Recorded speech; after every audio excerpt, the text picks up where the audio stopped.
Bulan ini kita memperingati Hari Pendidikan Nasional dan Hari Kebangkitan Nasional. Tapi, untuk sebagian anak Indonesia, khususnya anak berkebutuhan khusus, pendidikan belum benar-benar membangkitkan mereka, disebabkan sistem yang belum berpihak. Disebutkan pada Undang-Undang Dasar 1945 Pasal 31 Ayat 1 dan Undang-Undang Nomor 20 Tahun 2003 tentang Sistem Pendidikan Nasional yang menjelaskan bahwa negara memberikan jaminan sepenuhnya kepada anak berkebutuhan khusus untuk memperoleh layanan pendidikan yang bermutu. Hal ini menunjukkan bahwa anak berkebutuhan khusus juga berhak memperoleh kesempatan yang sama dengan anak lainnya dalam pendidikan dengan diadakannya pendidikan inklusif. Namun, banyak sekali hambatan untuk mewujudkan pendidikan inklusif di Indonesia. Dari kurang meratanya pendidikan inklusif di wilayah 3T, terpencil, terluar, tertinggal, minimnya tenaga pendidik, kurangnya sarana dan prasarana, serta perluasan jangkauan sekolah pendidikan inklusif ke wilayah yang lebih luas. Jika tidak ada sekolah untuk anak yang memiliki keterbatasan di daerah tersebut, maka peran pemerintah untuk mencerdaskan bangsa perlu dipertanyakan. Berdasarkan data UNICEF, 67% anak berkebutuhan khusus di Indonesia belum mendapatkan akses pendidikan yang semestinya.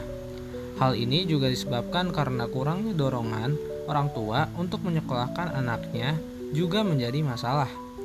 Mereka berpikir anaknya tidak perlu sekolah karena memiliki keterbatasan dan kurangnya ekonomi dari keluarga. Menurut laporan statistik pendidikan tahun 2024 dari Badan Pusat Statistik, anak penyandang disabilitas lebih banyak yang keluar dari sekolah ketimbang anak-anak yang non-disabilitas. Untuk lebih rinci, 19,48% anak disabilitas usia 7-12 tahun tidak melanjutkan sekolah. 41,9% dari kelompok usia 13-15 tahun dan 69,24% dari usia 16 hingga 18 tahun. Kemdikbudristek mencatat bahwa per Desember 2023 terdapat 40.164 satuan pendidikan formal di Indonesia yang memiliki siswa berkebutuhan khusus. Namun, hanya 5.956 sekolah atau sekitar 14,53% dari total sekolah tersebut yang memiliki guru pembimbing khusus untuk anak berkebutuhan khusus. Kondisi ini menunjukkan adanya ketimpangan yang signifikan antara kebutuhan dan ketersediaan tenaga pendidik yang kompeten dalam pendidikan inklusif.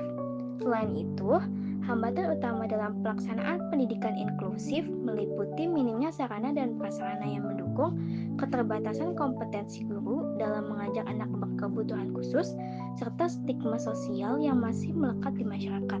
Hal ini menyebabkan hanya sekitar 64% anak penyandang disabilitas yang dapat mengakses pendidikan formal dengan alasan utama seperti biaya, ketergantungan yang berlebihan, dan penolakan dari sekolah.